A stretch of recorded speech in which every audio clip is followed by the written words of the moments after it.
Okay, you guys, I did it. I actually did what I said. So I'm going to pan around and show you. So like I told you, normally I clean this part of the L-shaped desk off right here. This is the desk portion that I actually work on every time.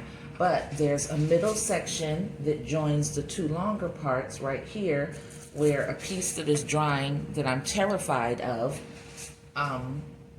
sits along with another piece that's drying just fine. I just need to revisit it and start cleaning it up. And then the longer piece that's to the left and the back of me, that's just where everything ends up getting dumped. And after a while, it really piles up. So I had a lot going on the floor surrounding me, on the portion of the desk that was every portion but this one. So it was getting real crazy. So let me see. I'm gonna angle the camera a little differently and hopefully give you a slightly better view. So, all right, so there's what the desk looks like right now. That's the piece that I'm scared of right here that I'm tapping. Three Sisters, One Fro. This is the piece that's doing just fine. Just gotta get back to her. This is the piece that I'm working on now that I might as well uncover because that's what I'm gonna start working on in just a second. So there she is.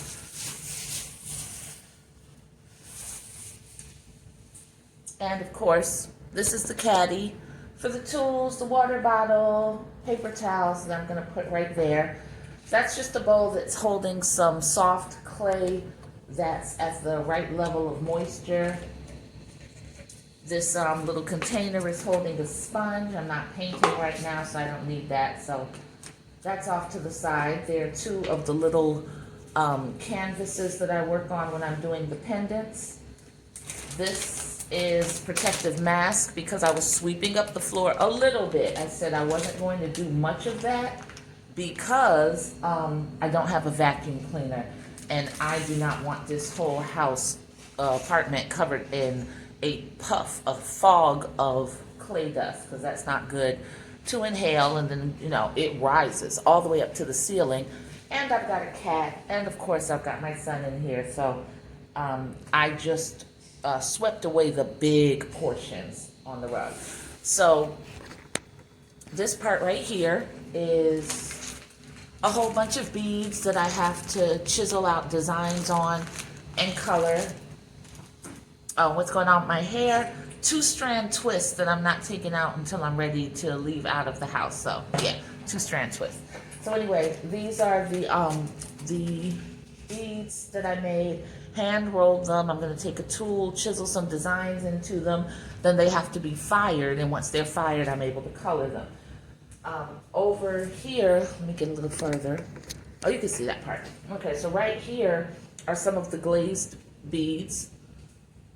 That's a color that I put on them. That's nothing like this color. It's not this rust brown at all. It's actually called sandstone, and it's like practically an eggshell white with streaks of tan, and then it has these little brown beads in it that melt and model the surface. So I'm experimenting with that.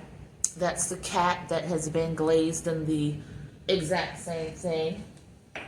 These are just haphazardly sat down. This is the piece that I had worked on, and I don't know if you remember, but his wick locks came completely off, so I had to rebuild that whole thing out because I had not put the piercing for the necklace loop to go through. Stupid. All right, so other pendants that are drying over here is my seahorse pendant, my swan, the companion piece to this, which is the woman, the large elephant, which I have not shown y'all in a while, but he's pretty much completely dry, and I think he's gonna be dropped off tomorrow to the studio to be fired. But yeah, that's him. Beautiful piece, really beautiful. So he's gonna get dropped off tomorrow. I'll go ahead and leave him out. I'm not even putting him back in the bag. So you see now that I've got some breathing room. Everything doesn't look like, okay, what's under there? What did I leave under here? What's going on here? I can see everything clearly. There's my huge bag of clay crumbles that I make slip from. And I feel a lot better being able to maneuver my feet on the ground. I'm shiny. Look like I'm preparing to get jumped, like I put Vaseline on my face. I swear I didn't. I was out on the patio and it's hot. So anyway, yeah, I'm gonna do something a little bit different. I'm gonna let y'all see me. Very camera shy, okay? Very, very, very, very, very camera shy. But I realized that, you know, when the time comes that my time has come, I don't want my children and my grandchildren only getting to hear my voice through these videos. They need to see their G-Ma, you know what I'm saying, and their mom. They need to be able to see me. So I'll do that from time to time, not very much, but know that when I do it, I'm doing it for them, thinking of these as legacy videos, something they can look back on and hear their G-Ma talk, hear their mother talk, get further confirmation of how much they're loved because I'm mentioning them in the video, and that's about it. So I've just turned on the light, and now I've got to angle this so you can see what's happening. So you're not gonna really see me. Maybe every once in a while I'll end up leaning into the camera, but from time to time I'll make it a point to turn the camera around and let my face be seen.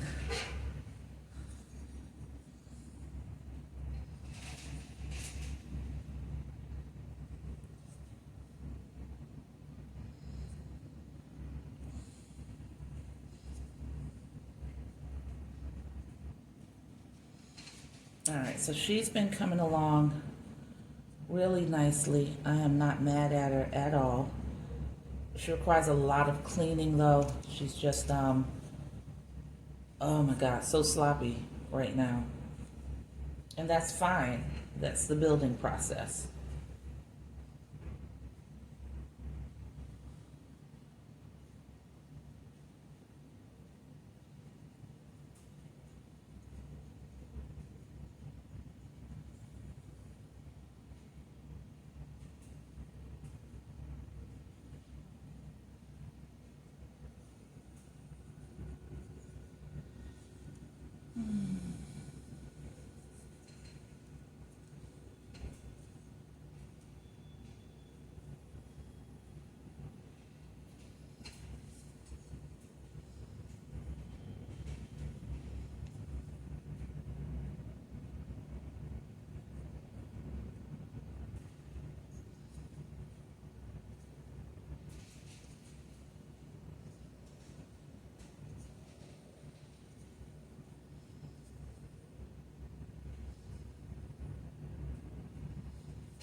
All right, so it's time to go ahead and give her some eyeballs because I'm ready to start really finessing this piece overall.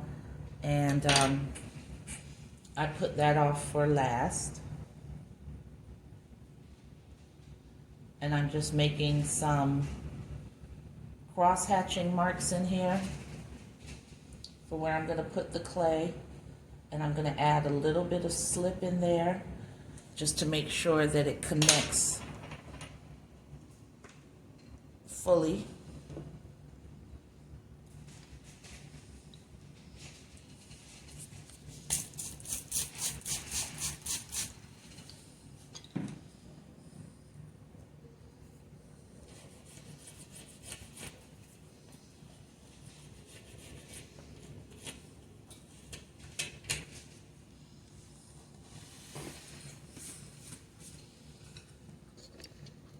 am running really low on slip, so I'm just going in and getting this stirred up a bit again.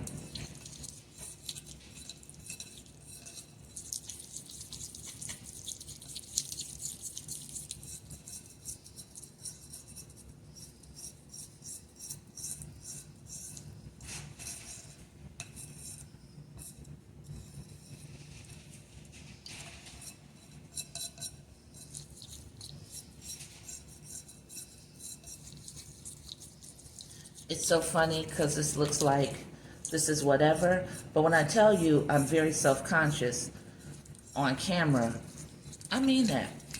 Even right now, I'm stirring slip and I'm thinking, keep your mouth shut, Terry. Keep your mouth shut, Terry. Yeah, it's one thing to tell people you're a mouth breather. It's another thing for them to see that jaw dropped and that mouth hanging open and you breathing like you just ran a 5K. So, yeah, there's that.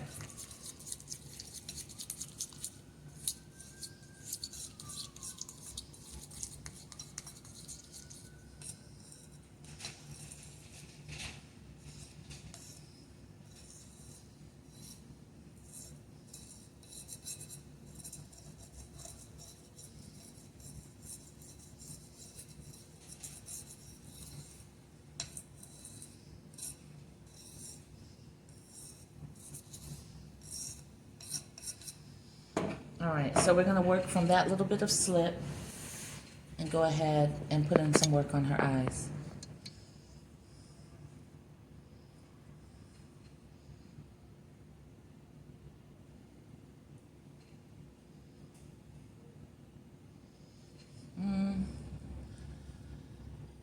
That's too big to get in there like I need it to, so I'm gonna switch to this tool. Pop some slip in there.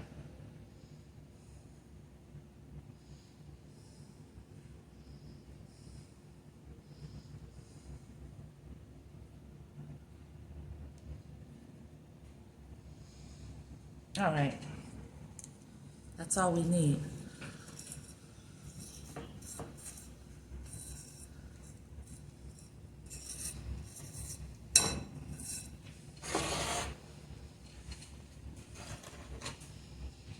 And just a second ago, I took you on a tour of the newly cleaned up table, so I am able to quickly grab for the things I need because right now I know exactly where everything is. Greatest feeling. So I'm just taking and putting, that's too big, 2 balls of clay that I'll end up having to shape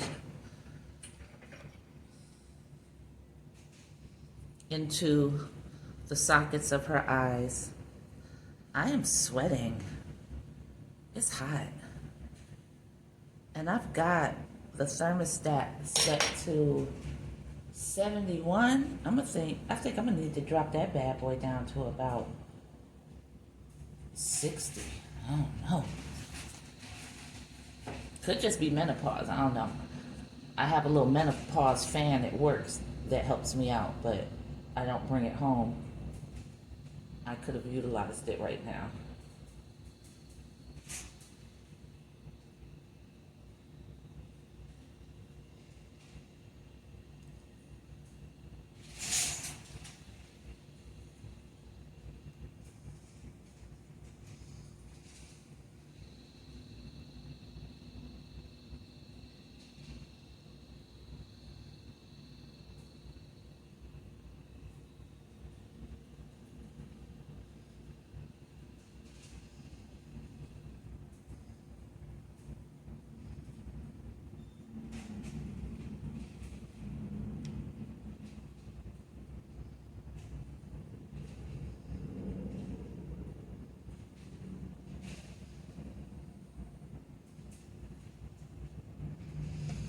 Now, I know that looks terrifying right now.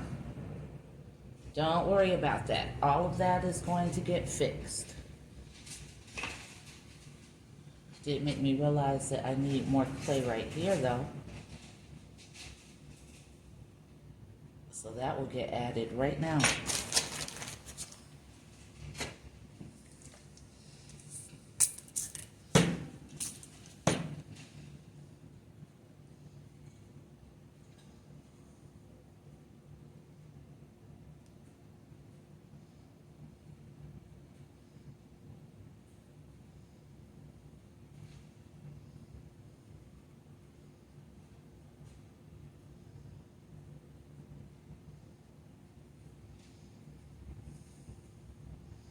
Always mindful of the vulnerability of the head and neck here. You cannot ever lose sight of that, because you'll end up going in forcefully, and the next thing you know, you've created tension here in the neck, and you're either going to get real clumsy and accidentally lock the head right off, or you'll end up creating so much tension right there that once it starts to dry, you'll see where you went wrong when that crack appears. So again, just always be mindful.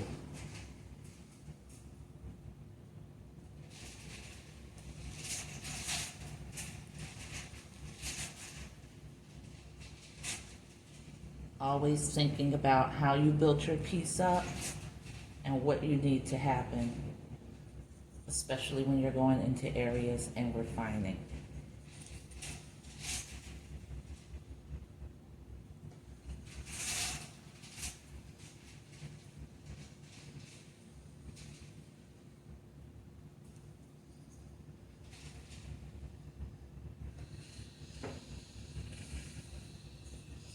All right, I'm going to leave that little piece of eye alone, because I'll need to go back in and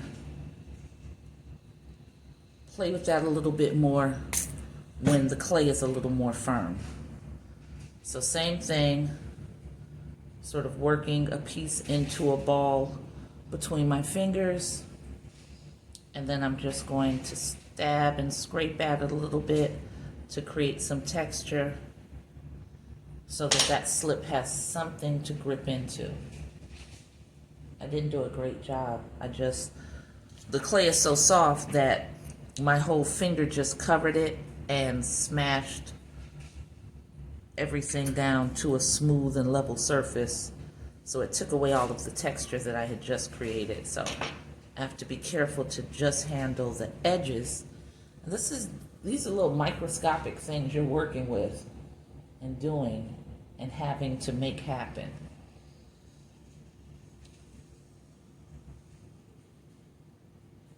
Tapping it with my finger into place.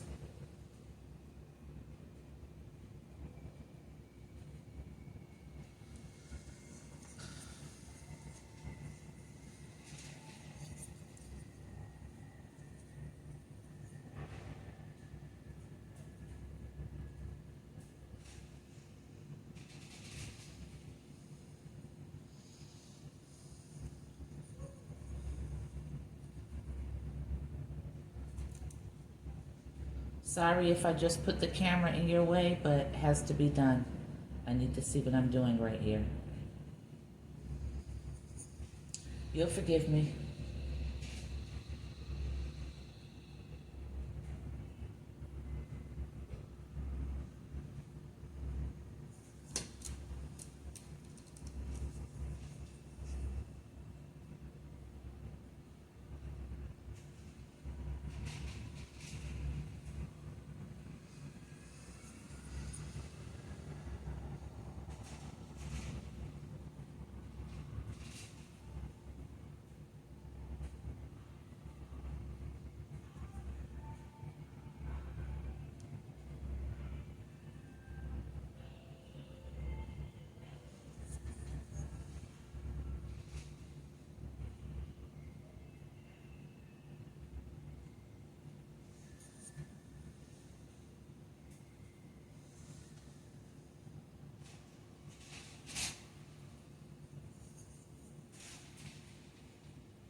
And I've erased that brow ledge, so I'm gonna have to build that back up again.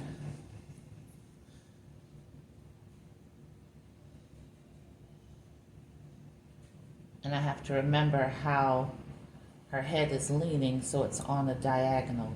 I don't need to go straight across. I'm gonna put a little bit of slip there.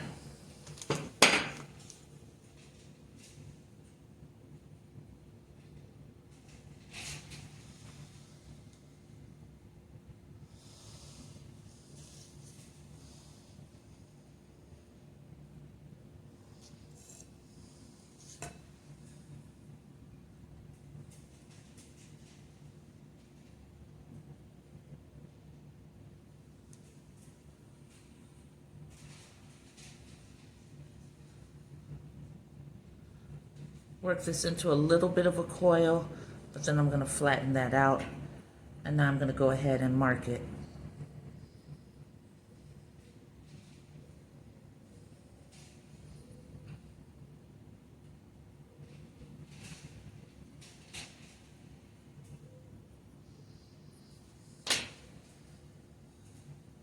Nope, that needs to be wider.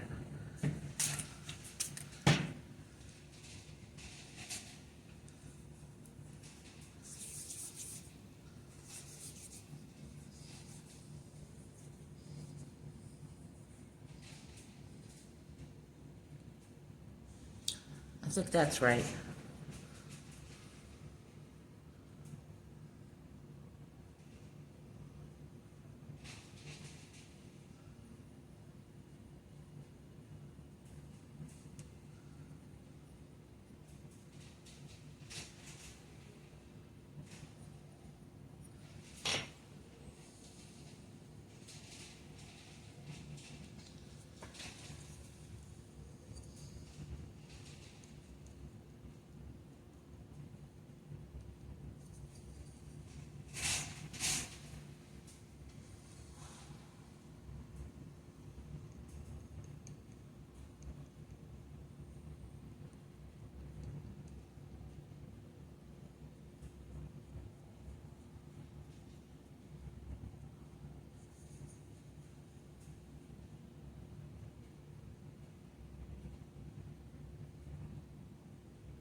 So I made a nice little differential that I'm very pleased with right now. I'm pleased with myself right now.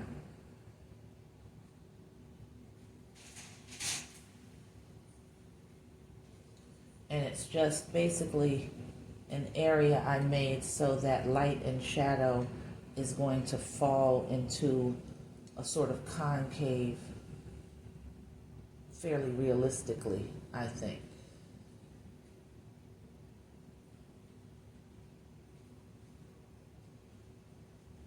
That excites me.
Once again, remember I joined these arms right at this elbow juncture, and I pushed them together by pushing this bottom part up and into, and I had heavy slip. So when I'm working on these arms, I don't want to work downward, because in my mind that's creating just consistent strokes that are vibrating and agitating in this direction, when everything else I was doing prior was joining them in this direction. So when I go to scrape away and add form and structure, I'm going to follow the direction of the joining, so as not to disturb what is going on deep down in the layers that we can't see. The soft clay that still has very soft slip joining it and could easily have its memory restored of how that joining occurred by me reminding it by pulling in a direction that is contrary to what I need to happen. And that's for those pieces to stay united. And if there's going to be any agitation, having that agitation go this way, not this way. I hope I'm making sense to you guys.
Even when I'm working down this low with the arms, I'm still going up in the direction of my strokes, because all of this is sending vibrations. All of this is affecting what's going on. I don't want to get down here and start brushing downward, because it can send the messages traveling up and once again defeating the purpose of what I want to happen.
Got to pull the piece of clay apart. Have to go in and rejoin.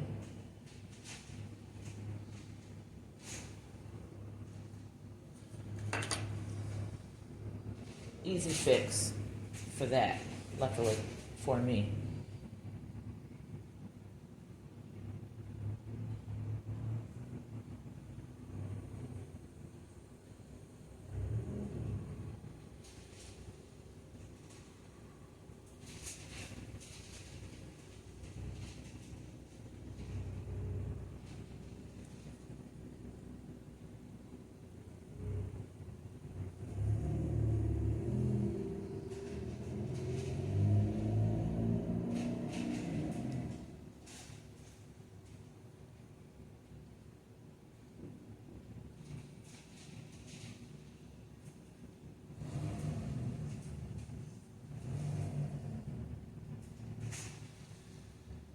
She has no thumbs.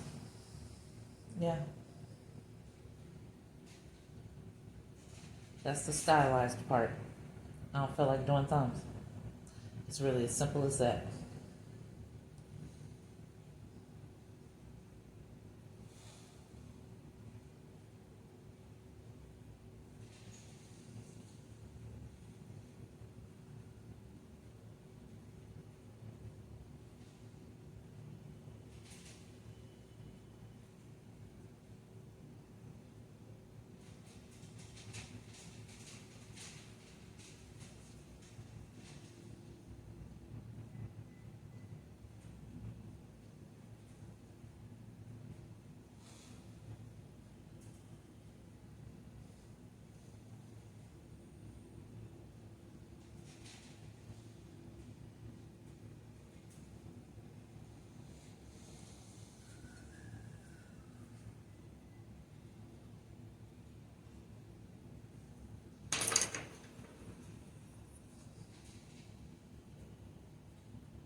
All right, we are going to call it at 54 minutes and 45 seconds.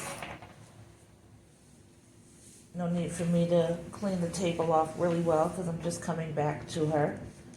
But y'all know my attention span allows me to work for about an hour before I just need to get up, do something else, and then come back. So that's what I'm going to do. I'll leave out the tools I was working with. I'm going to go ahead, keep them in place.